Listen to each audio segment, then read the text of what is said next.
Hi friends, ಇವತ್ತಿನ video ಮೂಲಕ ಬೆಳಗ್ಗೆ ಬ್ರೇಕ್ಫಾಸ್ಟ್ಗೆ ಬಿಸಿ ಬಿಸಿಯಾದಂತಹ ಚೌ ಬಾತ್ ಯಾವ ರೀತಿ ಮಾಡೋದು ಅಂತಂದ್ಬಿಟ್ಟು ತೋರಿಸ್ಕೊಡ್ತಿದ್ದೀನಿ.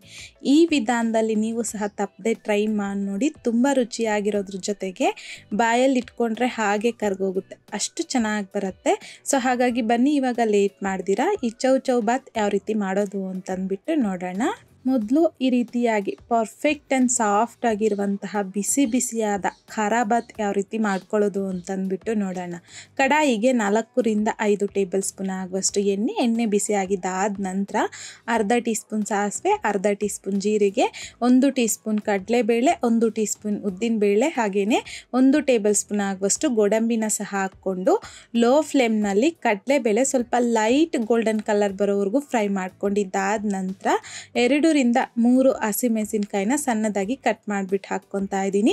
ಅರ್ಧ ಇಂಚ್ ಆಗುವಷ್ಟು ಸಣ್ಣದಾಗಿ ಶುಂಠಿನ ಸಹ ಕಟ್ ಮಾಡಿಬಿಟ್ಟು ಹಾಕ್ಕೊಂಡಿದ್ದೀನಿ. ಕರಿಬೇವು, 1 ಈರುಳ್ಳಿನ ಸಹ ಸಣ್ಣದಾಗಿ ಕಟ್ ಮಾಡಿಬಿಟ್ಟು ಹಾಕ್ಕೊಂಡಿದ್ದೀನಿ. 1/4 ಟೀ ಸ್ಪೂನ್ ಆಗುವಷ್ಟು ಹಿಂಗುನ ಸಹ ಹಾಕ್ಕೊಂಡು ಮೀಡಿಯಂ ಫ್ಲೇಮ್ನಲ್ಲಿ ಈರುಳ್ಳಿನ ಈ ರೀತಿ ಮಿಕ್ಸ್ ಮಾಡ್ಕೊತ ಒಂದು 50% ಆಗುವಷ್ಟು ಫ್ರೈ ಮಾಡ್ಕೋಬೇಕು. ಫ್ರೈ ಮಾಡ್ಕೊಂಡಿದ್ದಾದ ನಂತರ ತರಕಾರಿ ಹಾಕ್ಕೊತಾ ಇದ್ದೀನಿ. 1/4 ಕಪ್ ಆಗುವಷ್ಟು ಹಸಿ ಬಟಾಣಿ, 1/4 ಕಪ್ ಆಗುವಷ್ಟು ಬೀನ್ಸು, 1/4 ಕಪ್ ಆಗುವಷ್ಟು ಕ್ಯಾರೆಟ್ನ ಸಹ ಸಣ್ಣದಾಗಿ ಎಲ್ಲನೂ ಕಟ್ ಮಾಡಿಕೊಂಡು ವಾಶ್ ಮಾಡಿಬಿಟ್ಟು ಹಾಕ್ಕೊಂಡಿದ್ದೀನಿ. ರುಚಿಗೆ ತಕ್ಕಷ್ಟು ಸಾಲ್ಟನ್ನು ಸಹ ಹಾಕ್ಕೊಂಡು ಒಂದ್ಸಲ ಮಿಕ್ಸ್ ಮಾಡಿಬಿಟ್ಟು ಲಿಡ್ಡನ್ನು ಕ್ಲೋಸ್ ಮಾಡಿ ಲೋ ಟು ಮೀಡಿಯಂ ಫ್ಲೇಮ್ನಲ್ಲಿ ಒಂದು 3ರಿಂದ 4 ನಿಮಿಷ ಈ ತರಕಾರಿನ ಒಗ್ಗರಣೆ ಜೊತೆಲಿ ಚೆನ್ನಾಗಿ ಫ್ರೈ ಮಾಡ್ಕೋಬೇಕು. ಈ ರೀತಿ ಫ್ರೈ ಮಾಡ್ಕೊಂಡಿದ್ದಾದ ನಂತರ ಒಂದ್ಸಲ ಮಿಕ್ಸ್ ಮಾಡಿಕೊಂಡು 1 ಕಪ್ ಆಗುವಷ್ಟು ಚಿರೋಟಿ ರವೆ, ಅಂದರೆ ಒಂದು 250 ಗ್ರಾಮ್ ಆಗುವಷ್ಟು ಚಿರೋಟಿ ರವೆನ ಸಹ ಹಾಕ್ಕೊಂಡು ಮಿಕ್ಸ್ ಮಾಡ್ಕೊತ ಲೋ ಫ್ಲೇಮ್ನಲ್ಲಿ ಒಂದು 3ರಿಂದ 4 ನಿಮಿಷ ಚೆನ್ನಾಗಿ ಫ್ರೈ ಮಾಡ್ಕೋಬೇಕು. ಈ ರೀತಿ ಒಗ್ಗರಣೆ ಜೊತೆಯಲ್ಲಿ ತರಕಾರಿ ರವೆ ಎಲ್ಲನೂ ಈ ರೀತಿ ಫ್ರೈ ಮಾಡ್ಕೊಳ್ಳೋದ್ರಿಂದ ನಮಗೆ ಖಾರ ಬಾತ್ ಅನ್ನೋದು ಸಾಫ್ಟಾಗಿ ತುಂಬ ಚೆನ್ನಾಗಿ ಬರುತ್ತೆ. ಸೊ ಈ ರೀತಿ ರವೆ ಫ್ರೈ ಮಾಡ್ಕೊಂಡಿದ್ದಾದ ನಂತರ 1 ಟೊಮೊಟೊನ ಸಹ ಹಾಕ್ಕೊಂಡು 1-2 ನಿಮಿಷ ಫ್ರೈ ಮಾಡಿ, ಹಾಗೆಯೇ 1/4 ಟೀ ಸ್ಪೂನ್ ಅರಿಶಿನ ಸಹ ಹಾಕ್ಕೊಂಡು ಒಂದ್ಸಲ ಎಲ್ಲ ಚೆನ್ನಾಗಿ ಮಿಕ್ಸ್ ಮಾಡ್ಕೊಳ್ಳಿ. ಈ ರೀತಿ ರವೆ, ಟೊಮೊಟೊ, ತರಕಾರಿ ಎಲ್ಲ ಚೆನ್ನಾಗಿ ಫ್ರೈ ಮಾಡ್ಕೊಂಡಿದ್ದಾದ ನಂತರ ನಾನಿಲ್ಲಿ ಪಕ್ಕದಲ್ಲಿ ಆಲ್ರೆಡಿ ನೀರನ್ನು ಸಹ ಬಿಸಿ ಆಗೋದಕ್ಕೆ ಇಕ್ಕಿದ್ದೆ. ರವೆ ತಗೊಂಡಿರ್ತಕ್ಕಂಥ ಕಪ್ಪಲ್ಲೇ 4 ಕಪ್ ಆಗುವಷ್ಟು ನೀರನ್ನು ಚೆನ್ನಾಗಿ ಬಿಸಿ ಮಾಡಿಕೊಂಡು ಕುದೀತಾ ಇರ್ತಕ್ಕಂಥ ನೀರನ್ನು ಇಲ್ಲಿ ರವೆ ತರಕಾರಿ ಎಲ್ಲ ಫ್ರೈ ಮಾಡ್ಕೊಂಡಿದ್ರಲ್ವ ಇದರಲ್ಲಿಗೆ ಸ್ವಲ್ಪನೇ ಹಾಕಿ ಮಿಕ್ಸ್ ಮಾಡ್ಕೊಳ್ಳಿ. ಒಂದೇ ಸಲ ಹಾಕ್ಕೋಬಾರ್ದು, ಕುದಿಯುತ್ತೆ ಚೆನ್ನಾಗಿ, ಆವಾಗ ಕೈ ಮೇಲೆ ಎಗರೋ ಚಾನ್ಸ್ ಇರುತ್ತೆ. ಸೊ ಹಾಗಾಗಿ ಈ ರೀತಿ ಸ್ವಲ್ಪನೇ ಹಾಕ್ಕೊಂಡು ಲೋ ಫ್ಲೇಮ್ನಲ್ಲಿ ಚೆನ್ನಾಗಿ ಮಿಕ್ಸ್ ಮಾಡ್ಕೊತ ರವೆನ ಬೇಯಿಸ್ಕೋಬೇಕು. ಈ ರೀತಿ ರವೆ ಚೆನ್ನಾಗಿ ಬೆಂದಿರುತ್ತೆ. ಈ ಟೈಮಲ್ಲಿ ಸಣ್ಣದಾಗಿ ಕಟ್ ಮಾಡ್ಕೊಂಡಿರ್ತಕ್ಕಂಥ ಕೊತ್ತಂಬರಿ ಸ್ವಲ್ಪ, ಹಾಗೆಯೇ ಫ್ಲೇವರ್ಗೋಸ್ಕರ 1 ಟೇಬಲ್ ಸ್ಪೂನ್ ಆಗುವಷ್ಟು ತುಪ್ಪನೂ ಸಹ ಹಾಕ್ಕೊತಾ ಇದ್ದೀನಿ. ತುಪ್ಪ ಬೇಡ ಅಂತಂದವರು ಸ್ಕಿಪ್ ಮಾಡ್ಬೋದು, ಬಟ್ ಹಾಕೋದ್ರಿಂದ ಫ್ಲೇವರ್ ಅನ್ನೋದು ಚೆನ್ನಾಗಿರುತ್ತೆ. ಈಗ ನೋಡಿ ಮತ್ತೊಂದು ಸಲ ಈ ರೀತಿ ಚೆನ್ನಾಗಿ ಮಿಕ್ಸ್ ಮಾಡಿಕೊಂಡು ಅರ್ಧ ನಿಂಬೆಹಣ್ಣಿನ ರಸ ಸಹ ಹಾಕ್ಕೊತಾ ಇದ್ದೀನಿ. ಇವಾಗ ಮತ್ತೆ ಇದನ್ನು ಚೆನ್ನಾಗಿ ಲೋ ಫ್ಲೇಮ್ನಲ್ಲಿ ಮಿಕ್ಸ್ ಮಾಡ್ಕೊತ ಬೇಯಿಸ್ಕೋಬೇಕು. ಸೊ ಈಗ ಸಾಫ್ಟಾಗಿ ಅನಿಸುತ್ತೆ, ಇದು ಸ್ವಲ್ಪ ತಣ್ಣಗಾದಂತೆ ಇನ್ನೂ ಸ್ವಲ್ಪ ಗಟ್ಟಿ ಆಗುತ್ತೆ. ಸೊ ನೋಡಿ ಈ ಕನ್ಸಿಸ್ಟೆನ್ಸಿಯಲ್ಲಿ ಇರಬೇಕು. ಈಗ ಫ್ಲೇಮ್ನ ಆಫ್ ಮಾಡ್ಕೊಂಬಿಡಿ, ಇದು ತಣ್ಣಗಾದಂತೆ ಇನ್ನೂ ಸ್ವಲ್ಪ ಗಟ್ಟಿ ಆಗುತ್ತೆ. ಹಾಗಾಗಿ ಈ ರೀತಿ ನಾವು ಖಾರ ಬಾತ್ ಅನ್ನೋದು ರೆಡಿ ಮಾಡ್ಕೋಬೇಕು. ಈಗ ಇದಕ್ಕೆ ಕೇಸರಿ ಬಾತ್ನ ರೆಡಿ ಮಾಡ್ಕೊಳ್ಳೋಣ. ಸೊ ಹಾಗಾಗಿ ನಾನಿಲ್ಲಿ ಕಡಾಯಿಗೆ ಅರ್ಧ ಕಪ್ ಆಗುವಷ್ಟು ತುಪ್ಪ ಹಾಕ್ಕೊತಾ ಇದ್ದೀನಿ. ತುಪ್ಪ ತಗೊಂಡಿರ್ತಕ್ಕಂಥ ಕಪ್ಪಲ್ಲೇ 1/4 ಕಪ್ ಆಗುವಷ್ಟು ಎಣ್ಣೆ. ಈ ರೀತಿ ಎಣ್ಣೆ ತುಪ್ಪ ಎರಡನ್ನು ತಗೊಂಡು ನಾವು ಕೇಸರಿ ಬಾತ್ ಮಾಡೋದ್ರಿಂದ ಕೇಸರಿ ಬಾತು ತುಂಬ ಹೊತ್ತು ಸಾಫ್ಟಾಗಿ ಚೆನ್ನಾಗಿರುತ್ತೆ. ಸೊ ಈಗ ಈ ರೀತಿ ಎಣ್ಣೆ ತುಪ್ಪ ಮಿಕ್ಸ್ನ ನಾನಿಲ್ಲಿ 1/4 ಕಪ್ ಆಗುವಷ್ಟು ತೆಗೆದು ಪಕ್ಕಕ್ಕೆ ಇಟ್ಕೊತಾ ಇದ್ದೀನಿ ಒಂದು ಬೌಲಲ್ಲಿ. ಇದನ್ನು ಯಾವಾಗ ಹಾಕೋದು ಅಂತಂದ್ಬಿಟ್ಟು ಮುಂದೆ ನೋಡ್ತಾ ಹೋಗಿ. ಈಗ ಎಣ್ಣೆ ತುಪ್ಪ ಜೊತೆಲಿ 1 ಟೇಬಲ್ ಸ್ಪೂನ್ ಆಗುವಷ್ಟು ಸಣ್ಣದಾಗಿ ಕಟ್ ಮಾಡ್ಕೊಂಡಿರ್ತಕ್ಕಂಥ ಬಾದಾಮಿ, 2 ಟೇಬಲ್ ಸ್ಪೂನ್ ಆಗುವಷ್ಟು ಗೋಡಂಬಿನ ಸಹ ಹಾಕ್ಕೊಂಡು ಲೋ ಫ್ಲೇಮ್ನಲ್ಲಿ ಜಸ್ಟ್ 1 ನಿಮಿಷ ಫ್ರೈ ಮಾಡ್ಕೊಳ್ಳಿ. 1 ನಿಮಿಷ ಆದ ನಂತರ 1 ಟೇಬಲ್ ಸ್ಪೂನ್ ಆಗುವಷ್ಟು ಒಣ ದ್ರಾಕ್ಷಿ, ಹಾಗೆಯೇ 1 ಕಪ್ ಆಗುವಷ್ಟು ಚಿರೋಟಿ ರವೆ. ತುಪ್ಪ ತಗೊಂಡಿರ್ತಕ್ಕಂಥ ಕಪ್ಪಲ್ಲೇ ನಾನಿಲ್ಲಿ ಎಲ್ಲನೂ ಮೆಷರ್ಮೆಂಟ್ಸಿ ಮಾಡಿ ತಗೊತಾ ಇರೋದು.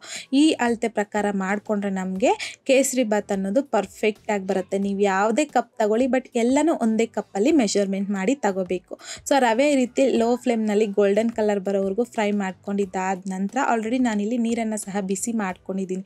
ರವೆ ತಗೊಂಡಿರ್ತಕ್ಕಂಥ ಕಪ್ಪಲ್ಲೇ 3 ಕಪ್ ಆಗುವಷ್ಟು ನೀರನ್ನು ಚೆನ್ನಾಗಿ ಕುದಿಸ್ಕೊಂಡು ಈ ರೀತಿ ಗೋಲ್ಡನ್ ಕಲರ್ ಬಂದಿರತಕ್ಕಂಥ ರವೆ ಜೊತೆಯಲ್ಲಿ ಸ್ವಲ್ಪನೇ ಹಾಕಿ ಮಿಕ್ಸ್ ಮಾಡ್ಕೋಬೇಕು. ಈ ರೀತಿ ಸ್ವಲ್ಪ ಹಾಕಿ ಮಿಕ್ಸ್ ಮಾಡ್ಕೊಂಡಿದ್ದಾದ ನಂತರ ಎಲ್ಲ ನೀರನ್ನು ಸಹ ಹಾಕಿ ಈ ರೀತಿ ಮಿಕ್ಸ್ ಮಾಡ್ಕೊತ ಲೋ ಫ್ಲೇಮ್ನಲ್ಲಿ ರವೆನ ಚೆನ್ನಾಗಿ ಬೇಯಿಸ್ಕೋಬೇಕು. ಈಗ ನೋಡಿ ರವೆ ಬೆಂದಾದ ನಂತರ ನಮಗೆ ಕನ್ಸಿಸ್ಟೆನ್ಸಿ ಅನ್ನೋದು ಈ ರೀತಿ ಸ್ವಲ್ಪ ಗಟ್ಟಿ ಗಟ್ಟಿ ಆಗುತ್ತೆ. ಈಗ ಇದರೊಳಗೇನೆ 1/4 ಕಪ್ ಆಗುವಷ್ಟು ಸಕ್ಕರೆ ಹಾಕ್ಕೊತಾ ಇದ್ದೀನಿ. ನೀವು ಇಲ್ಲಿ ಸಕ್ಕರೆ 1 ಕಪ್ಪಿಂದ 1.5 ಕಪ್ ಆಗುವಷ್ಟು ಸಕ್ಕರೆನ ತಗೋಬೋದು. ಸೊ ನಾನಿಲ್ಲಿ 1 ಕಪ್ ಆಗುವಷ್ಟು ಹಾಗೆಯೇ 1/4 ಕಪ್ ಆಗುವಷ್ಟು ಟೋಟಲ್ ಆಗಿ 1/4 ಕಪ್ ಆಗುವಷ್ಟು ಸಕ್ಕರೆ ತಗೊಂಡಿದ್ದೀನಿ. ಕರೆಕ್ಟಾಗಿ ಸ್ವೀಟ್ ಅನ್ನೋದು ಸರಿ ಹೋಗುತ್ತೆ. ಸೊ ಸಕ್ಕರೆನ ಲೋ ಫ್ಲೇಮ್ನಲ್ಲಿ ಈ ರೀತಿ ಕರಗಿಸ್ಕೊಂಡಿದ್ದಾದ ನಂತರ ಒಂದು 5ರಿಂದ 6 ಏಲಕ್ಕಿನ ಕುಟ್ಟಿ ಪುಡಿ ಮಾಡಿ ಹಾಕ್ಕೊತಾ ಇದ್ದೀನಿ. 1 ಟೇಬಲ್ ಸ್ಪೂನ್ ಆಗುವಷ್ಟು ಸಾಫ್ರಾನ್ ವಾಟರ್ ಹಾಕ್ಕೊತಾ ಇದ್ದೀನಿ. ಕುಂಕುಮ ನೀರನ್ನು ಹಾಕ್ಕೊತಾ ಇದ್ದೀನಿ. ಕಲರ್ ಆಗಿರ್ಬೋದು, ಫ್ಲೇವರ್ ಆಗಿರ್ಬೋದು, ತುಂಬ ಚೆನ್ನಾಗಿರುತ್ತೆ. ಇನ್ ಕೇಸ್ ನಿಮ್ಗೆ ಈ ರೀತಿ ಕುಂಕುಮ ಹೂ ಇಲ್ಲ ಅಂತಂದವರು ನೀವು ಫುಡ್ ಕಲರ್ನ ಸಹ ಹಾಕ್ಕೋಬೋದು. ಈಗ ನಾವು ಸ್ಟಾರ್ಟಿಂಗಲ್ಲಿ ಎಣ್ಣೆ ತುಪ್ಪ ಮಿಕ್ಸ್ನ ಎತ್ತಿಟ್ಕೊಂಡಿದ್ರಲ್ವ, ಸೊ ಅದನ್ನು ಸಹ ಹಾಕ್ಕೊಂಡು ಚೆನ್ನಾಗಿ ಮಿಕ್ಸ್ ಮಾಡ್ಕೊಳ್ಳಿ.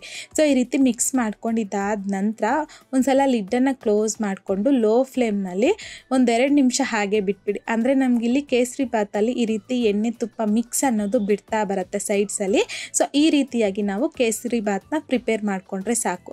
ಸೊ ನೋಡಿ ನಮಗಿವಾಗ ತುಂಬಾ ಪರ್ಫೆಕ್ಟಾಗಿ ಬಾಯಲ್ಲಿಟ್ಟರೆ ಹಾಗೆ ಕರ್ಗೋಗುವಂತಹ ಕೇಸರಿ ಬಾತ್ನೂ ಸಹ ರೆಡಿ ಮಾಡ್ಕೊಂಡಿದ್ದಾಗಿದೆ. ಸೊ ತುಂಬಾ ಚೆನ್ನಾಗಿರುತ್ತೆ ಈ ರೀತಿ ಖಾರ ಬಾತ್ ಕೇಸರಿ ಬಾತ್ ಕಾಂಬಿನೇಷನ್ನು. ತಪ್ಪದೆ ಈ ವಿಧಾನದಲ್ಲಿ ನೀವು ಮಾಡಿ ನೋಡಿ.